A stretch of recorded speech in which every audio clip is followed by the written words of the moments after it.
Hey y'all, happy Thursday. So we are digging in again into this last portion of Psalm 1:1. Looking at blessed is the one who does not sit down to relax and rest where the scornful and the mockers gather.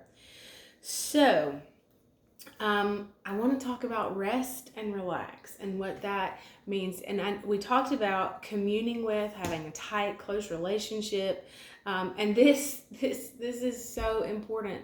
It's so important to associate, to join as a partner, friend, or companion, to connect together, or to keep company with, to keep company with the mockers and the scornful.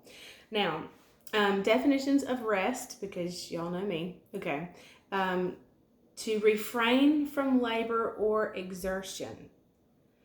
Man, I just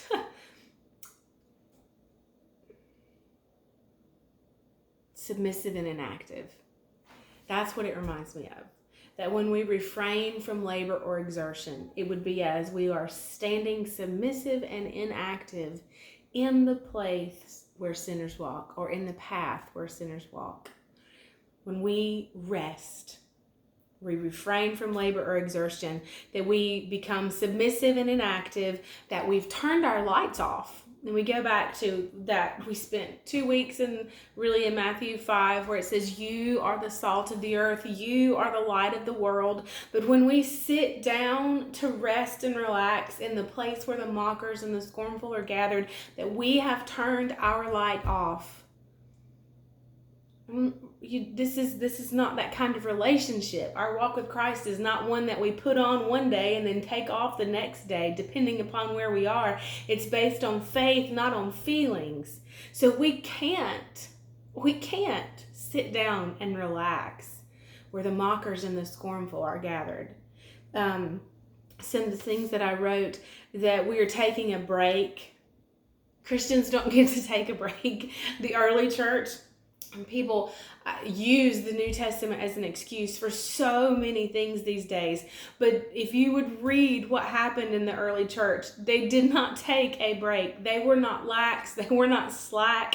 They did not sit down to relax. I mean, they were people on a mission to share the good news, saving grace of Jesus Christ.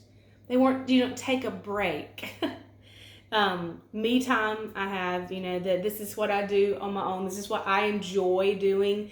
Okay, again, the flesh is in total opposition to the spirit. We talked about those, that the two ways of life are antithetical. Remember that? I think it was day 4.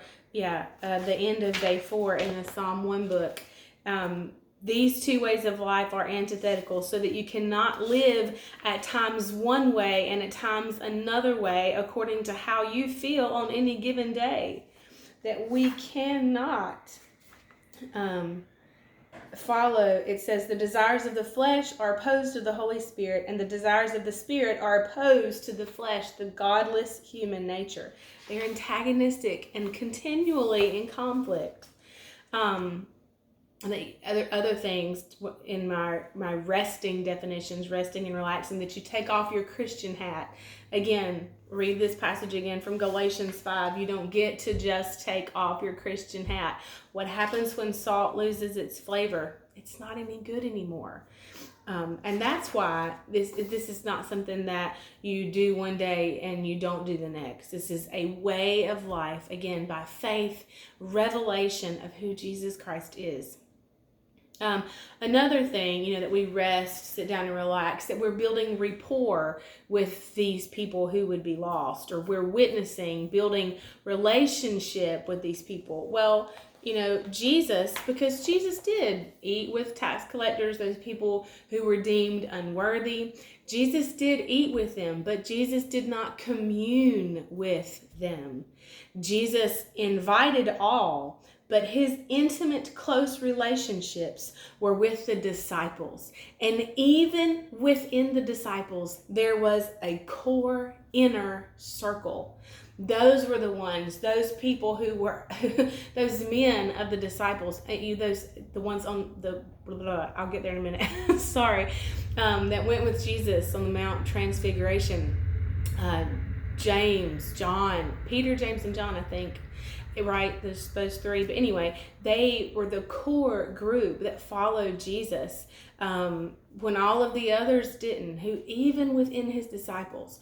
So we cannot use the excuse that Jesus ate with sinners for our witnessing, building relationship of rapport, and this is why I go do these things, or this is why I go do these things.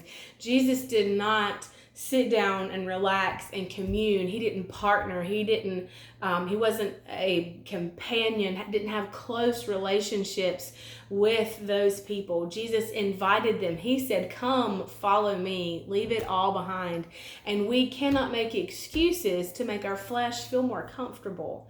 Because, go back to that definition from the Hebrew lexicon of a scoffer, a mocker, frivolous and impudent person who despises the most sacred precepts of religion, piety, or godliness and morals.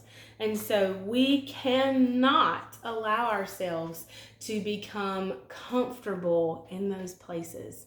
All right, we'll pick up again tomorrow. I'll see you then. Bye, y'all.